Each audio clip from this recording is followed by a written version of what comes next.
Hey everyone, and welcome to another FME Fireside with the Abley DE team. And as you've probably noticed, today we've got a very, very special guest, Mark Ireland, all the way from Manitoba. That's right, yes.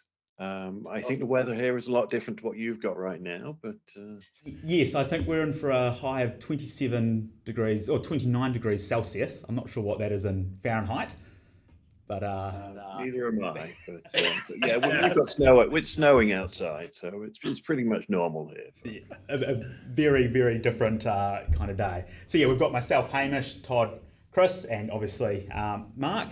Now, Mark, we sort of have had this plan for probably about a month now, because obviously there's been a few changes going on at SAFE recently, and one of them is the community forums. And I think the four of us on this call all sort of recognise how important and how valuable the forums are, and we wanted to sort of touch base with you and have a bit of a chat around what the forums are like. Sounds great, yeah. But before we sort of dive into that, I've got a couple of questions for you. Okay. Firstly, a lot of people know who you are. You're pretty well known in the FME sphere as the FME Evangelist. What do you do as an FME Evangelist? That's a good question. I think the title came from a while ago when was it Guy Kawasaki was technical evangelist at Apple, and I think Dale sat there and thought, "Oh, that sounds really good. We should have one of those." So that's how I became the FME Evangelist. Really, it's just about telling people the great things that FME does. I try and communicate on a technical level so that I'm not at the sort of high level marketing thing.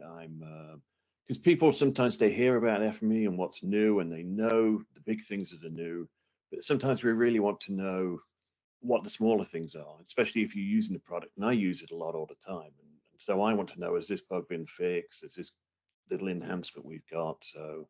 So yeah, I try and work on a technical level with people to tell them what's new in FME, what's possible with FME. I try and show some projects that sort of illustrate the sort of things FME can do. And yeah, I try to sort of advocate on the user's behalf as well back at SAFE. So if you've got some sort of problems going on, I can try and raise those problems at SAFE and see what we can do. So really, yeah, I'm sort of just spreading the word about FME, and it's pretty easy job to tell everyone how brilliant FME is because it really is. So it's, Definitely, I think we can all agree with that. So you obviously then work quite closely with a lot of the technical, the marketing teams, the business teams all within SAFE. So you have a touch point across the whole organisation, really. yeah, that's right. Obviously, the marketing team says, well, maybe we should do a blog about this, and then I'll have to go to the technical teams and say, well, okay, tell me how this actually works and the theory behind it, and yeah, so a bit of everything, really. Sounds Quite like a nice job. Yeah, Sounds it, yeah. I was going to say that sounds like a really, really cool job. Yeah, let me know when you're retiring, and I'll polish my CV. Speaking of Oh, sorry. I mean, going back to the original thing, you said, what does my day-to-day involve? It really changes all the time. And one of the things I do consistently do, though, is try and look out for the news that's happening in FME. So I browse through LinkedIn, through the community, look what our marketing team is doing on Slack as well, and just try and pull all that information together. So I know what to talk about. Yeah. Well, yeah, hence with your What's Up Wednesdays, they're always a good read, a good start to our Thursday. Yeah, that's right. Yeah. When I'm late, it becomes Friday, and yeah. Oh, we don't mind. So, distilling all of your FME knowledge and skills and what you like about it, what is your one favourite thing about FME as a platform? The one favorite. The one, yeah. Wow, that's tough to say one thing. I think, let's see, from the one point of view, I really like it because I think it rewards the expert user, the person who takes the time to look into how it works. Because as soon as you want to try and do something, you learn about it. You find shortcuts to doing it, and I think those shortcuts are fairly deliberate. We like to, yeah. I think it rewards someone who really invests the time in FME, because the more you learn, the more things you can do, and it just sort of grows exponentially almost, because there's all the shortcuts, and then you find out the extra capabilities, and there's just always something more to learn about the product. There's little nuggets everywhere, eh? Yeah. I think that's probably Yeah. yeah. Yeah. Yeah. So it's sort of scary, but it's always continuous learning. Yeah. I know, Chris, you like digging around. You dug around in some config file late last year. Oh, because with FME 23, they changed some of the headings on the transformers on the view of them, and so I found you can rename what you have. So we're now says attribute value, it says value, and you can just rename some of the things to make it look better. So that was right in like the transformer config file, wasn't Yeah, it? that was way Yes. deep. Yeah, that was very deep. Yes. So Mark, just we're here to talk today about the new community forums, and I suppose one of the things that we've got, or question we've got, is why are we getting a new community forum, and what are the benefits that SAFE want to drive out of it? Yeah, that's a fair question. One of the benefits I hope will be that we don't keep changing platform again in another 3 years' time, because it does seem that we've been from one platform to another every 3 years. We end up somewhere new, and I think this time we've got a platform that's really solid, and it'll keep us to the future. I think the last platform we had was okay. It was a bit slow. It didn't let us customize it a great deal, which is a bit of a problem.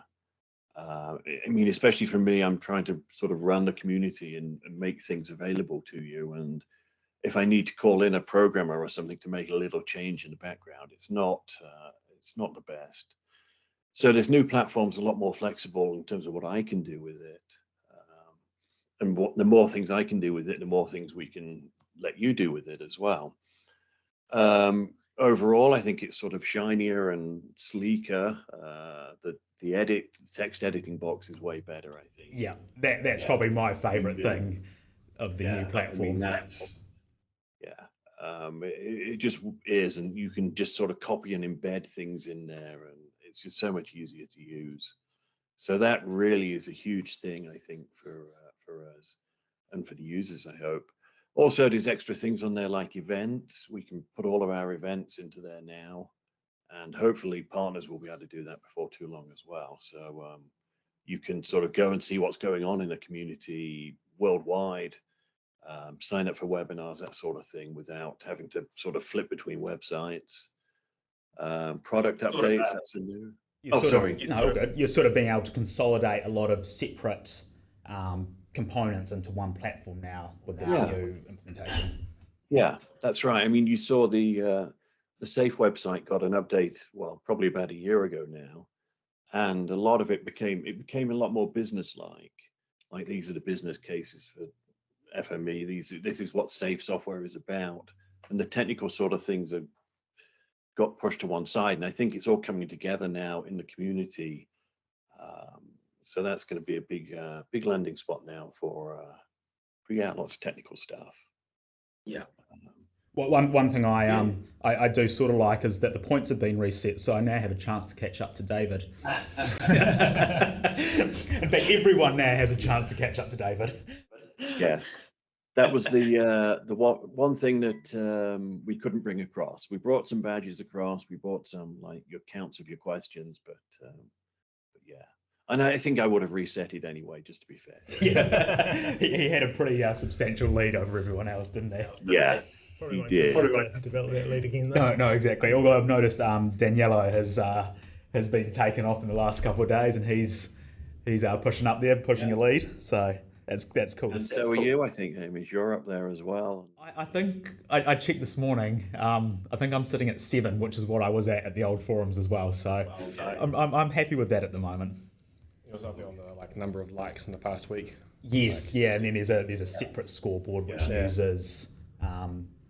This actually leads into another question that we had, gamification. So when you invited me to that early sort of view, noticed that there was a gamification section, which you're Yeah. obviously looking at. Points is one part of it, but are there some Mhm. other sort of cool functionalities that platform Yeah. brings to make the community fun and challenging and drive interaction? I mean, I think it's important to say that I do realize that the gamification is just sort of the icing on the cake, really. It's not, we're really there to make the forums work and to get people the info they need. But the gamification's nice to encourage folk to do things. So there's reputation points, there's badges. I can get quite creative with badges. I think there's something like 96 different badges you can win now. So there's plenty of opportunity. For example, if you answer a question about XML and it gets the best answer, then you'll win the I love XML tag badge. Sorry, yeah. So there's about a dozen of those different tag badges. So XML, JSON, HTML, geodatabase, things like that. So keep an eye out for those questions. Yep. Is there a list somewhere of how to get all of them, or are we just got to find it out? Because I looked on your profile, you've got like the archaeologist badge. I've got no idea how you would get the archaeologist badge. Right. Okay. So yes, you can see if you look on the main page on sort of on the right hand side, there's like 3 or 4 different bits I added those as customizations where you can click on it and it'll tell you which badges you've won and show you which other badges are available as well. So you can have a look on there. Some of them you can't win now. You would have to have won them on the previous community platform. We give a badge out on certain days as well. So I think if you asked a question on Valentine's Day, you will get the Valentine's badge and that sort of thing. Today here in New Zealand. Oh, yeah, I guess it is. Well, yeah, or tomorrow. You made me panic there for a second. I'm like, oh, I forgot. Yeah, no, time zones are a killer like that, aren't they? Yeah. So different day of the month, you can win a badge by posting or something like that. Eventually, what I'm hoping to get is, a few extra things like a monthly email report to say, hey, look what you did this month. You answered 10 questions, you won 2 badges, you got this reputation. So I'm going to investigate if I can do that. Another thing might be a rewards program as well, like a storefront where we fill it with FME swag and you earn points by doing things online and you can spend it on getting physical swag, which I think, because we're always looking to find new ways to reward the people who do take part in the community. So yeah, because a couple of years ago, I got a parcel from you some trading cards.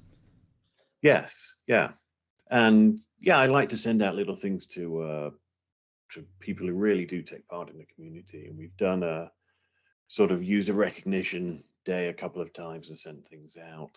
But I think it would be nice to have some sort of online store where you can just go and say, oh, I'd like to get a sweatshirt or something like that.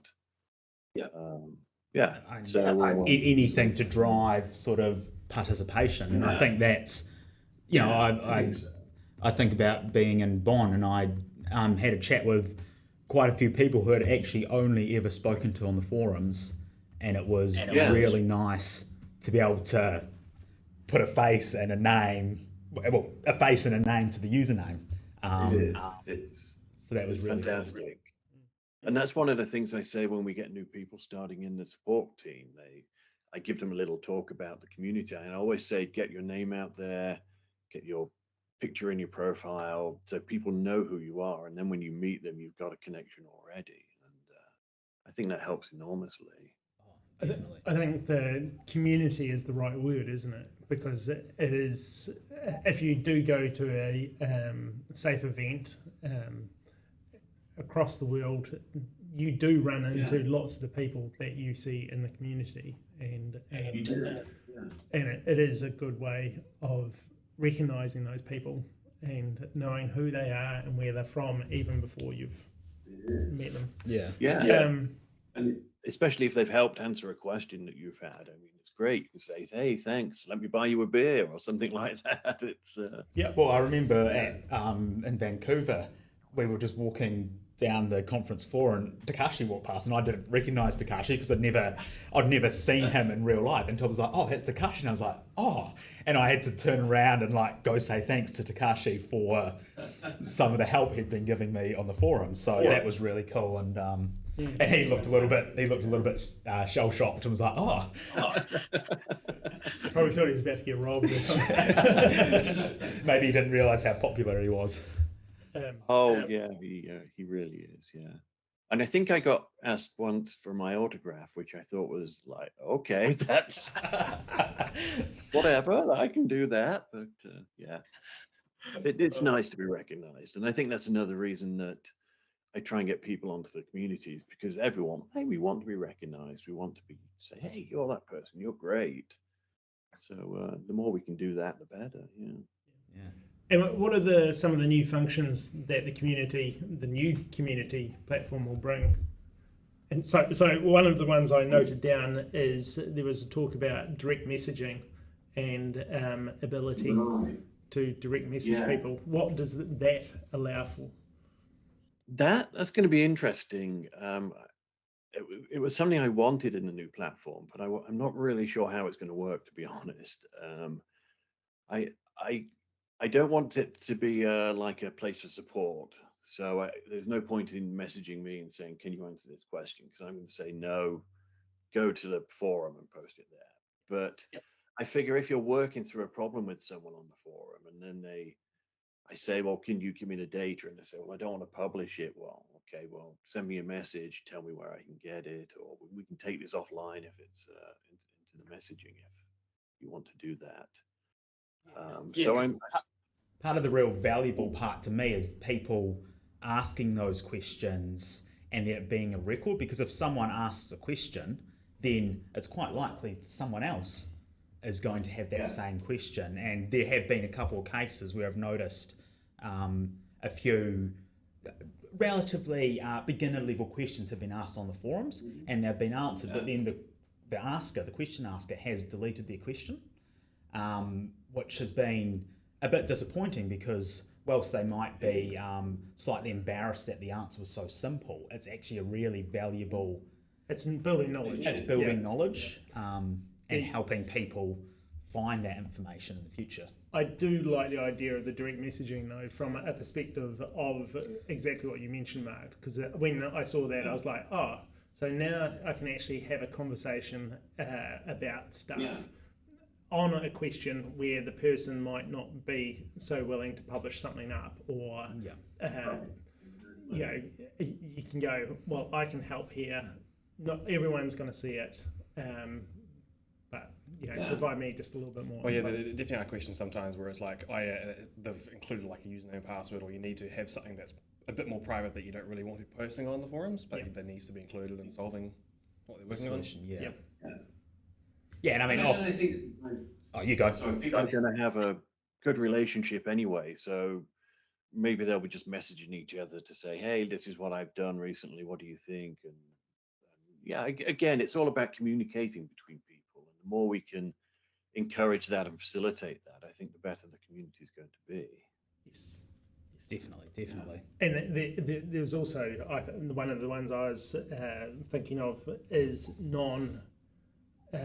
FME related things. So sometimes I'm saying, people say, oh, I'm using this data source for this, and you go, specifically in New Zealand, and be able to go, actually, I think this data source would be a better option for you. It's not specifically related to the FME question they're asking, but you notice that there could be an improvement in the wider process. There is another data set out there that's actually probably better for their needs and stuff.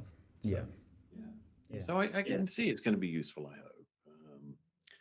One of the other things that's new that we sort of customize is I've tried to make the community more of a hub, because I'm well aware that the community exists outside of our single website. A lot of stuff goes onto LinkedIn.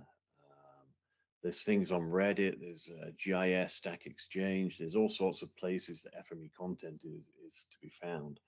And what I'm trying to do is automate it and integrate it so you get a sort of thread of all of that information coming into the community. So if you look under the, I think it's under the forums welcome, there's what's it called? Network news. And so every time someone posts a new item to the FME Hub, it'll get a message in there. Every time there's a question on Stack Exchange about FME, it'll appear on there. So it's sort of a one-stop thing. You can subscribe to that field and then to that forum, and then you'll get all the information as it comes in from all these other platforms. So that's the intent there. That's cool. That sounds really cool. Yeah. And that's just sort of one of the things we can customize on this platform that we couldn't really do before. So if someone's got some great ideas about, well, why don't you do this or that, then well, okay, we can probably do that now. So Oh, it's great. Yeah, it sounds like this is a much more configurable and customizable environment. So obviously we're talking, the community's sort of evolved now away from the forum as you've described, but stepping back to that forum component, what tips and tricks can you give someone who is new to the forum or who might not have used a forum much in the past around asking a really good question, but then also how to answer a question? Oh, answer as well. Okay. Well, I mean, what you answer a lot of questions. What would you say you want to look in a question that's being asked? Oh, turn it back on me. I mean, as a comment I made to you through that testing was obviously with FME, there's a lot of different versions and there's some pretty significant changes across the versions. So if someone has a specific question around an attribute manager, and I know that over the past couple of years the attribute manager has changed or some sort of core part has changed, I'd like to know what version they're using, because that will help determine, okay, what version should I be looking at and replicating the problem, and then how can I answer it? So that's something that's really helpful for me. I always like screenshots as well, because a picture paints 1,000 words. But then also just some sample data. You know, it doesn't have to be your whole data set. Even 3 or 4 rows, even made up data that matches the schema or replicates the problem you're having. Because then it allows people to go off and formulate their own sort of solution. And something that I really enjoy, and it happens relatively frequently, is you'll get someone who will satisfy all of those needs, and then you actually get 3 or 4 people giving answers, and they're all great answers, and they're different ways of achieving exactly the same thing. And then you drive a discussion around it, and that's really cool, seeing all those different sort of solutions. Yes. Because I mean that's also what the forums do. They drive learning. And I suppose, I always think we're quite lucky here because, there's a few of us doing FME learning together and, always expanding the knowledge. But, if when you're that initial person starting up FME, being able to see what other people do and going, I'll learn from that. Yeah. And grow your knowledge that way. And something I'll often do as well, and sometimes it feels like a bit pointless, but I keep doing it, is even if I see a question and it's got a perfect answer, I will often also give another answer. It might not be as good as that answer, but it puts a different perspective on things, and just sort of helps build a wider picture. There was one that I answered a couple of days ago, and I think Daniello had given a really good answer, and I basically just followed up and said, hey, here are that answer above is fine, but here are just some further considerations to make. And it wasn't to detract from his answer, but it was just to give more sort of a wider picture and some other considerations to make how to choose it.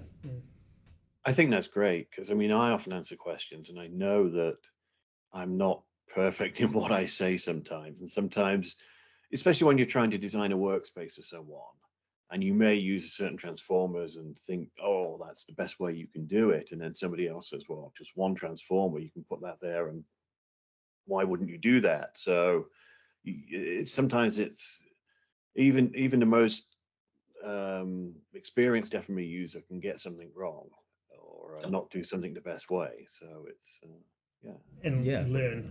I think that's I mean, I know there's transformers. I can't even remember what it was, but there was one thing you guys were like, "Oh, you don't know that?" I was like, "No, I didn't know that." Because usually it's the other way around. Todd's like, "You don't know that transformer," and we're like, "No." You've never used a sector generator? Good grief! Come on. Yeah, come on, Todd. Yeah. But it's cool having that conversation and sort of going back to that answer thing.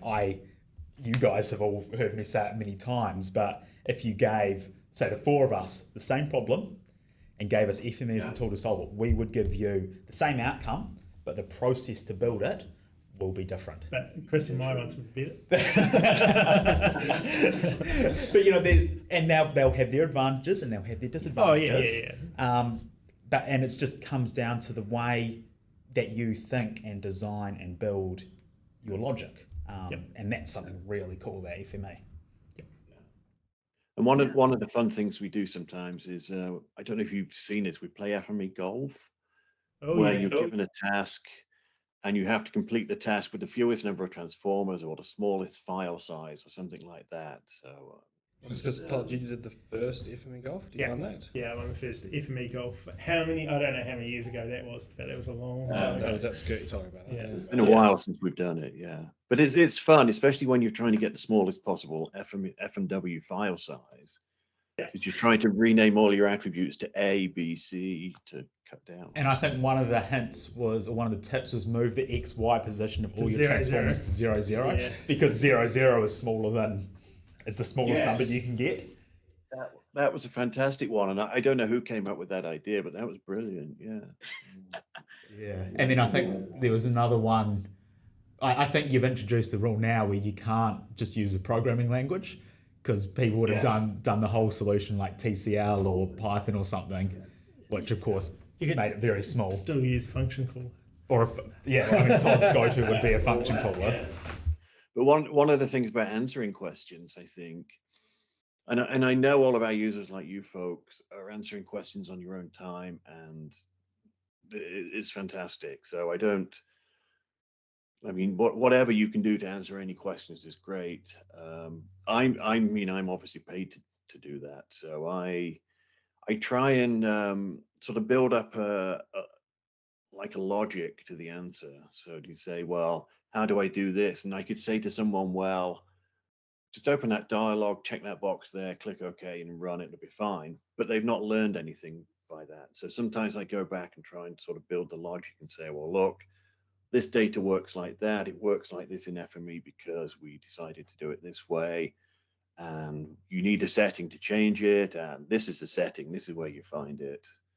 Now you've learned a bit as well. So I think those answers are the best if you've got the time to do it. And again, I appreciate all of our users spending time anyway to answer questions. So and I find that it also gives you a really good sort of litmus test of where the industry's going.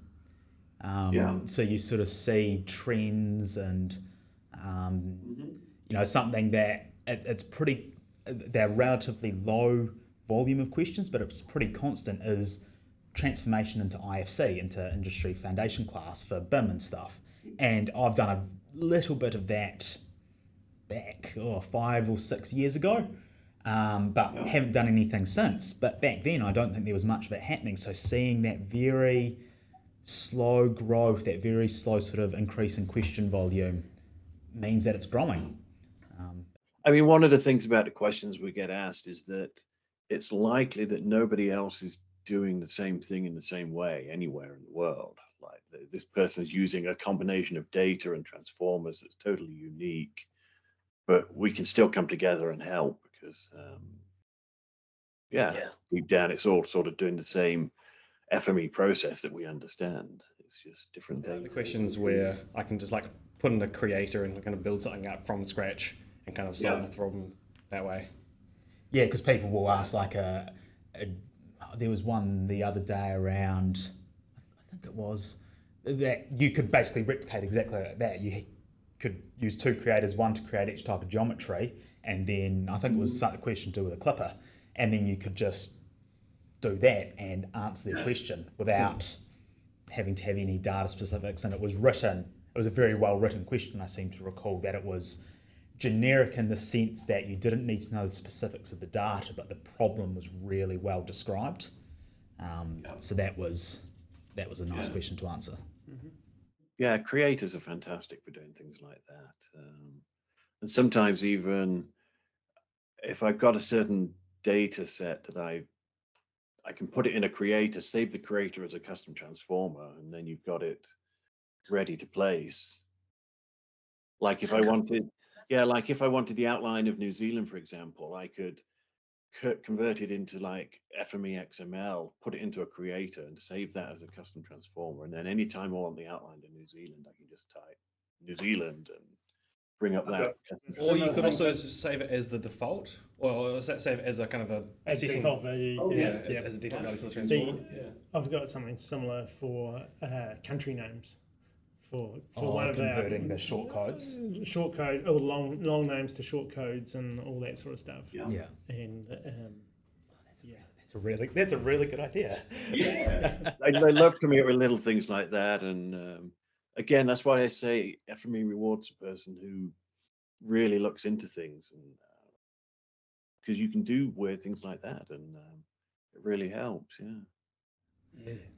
Well, I think that's a really great moment to end in today's Fireside. Lots of thought-provoking questions, and I definitely want to now go create some custom transformers with creators in them. you need to do some work, Hamish. I mean, But yeah, so thank you, Mark. It's been really fun. It's been an absolute pleasure having you. And I've enjoyed the last half hour, and I'm sure the others have. So that's Hamish, Todd, Chris, and Mark signing off. Catch you at the next Fireside.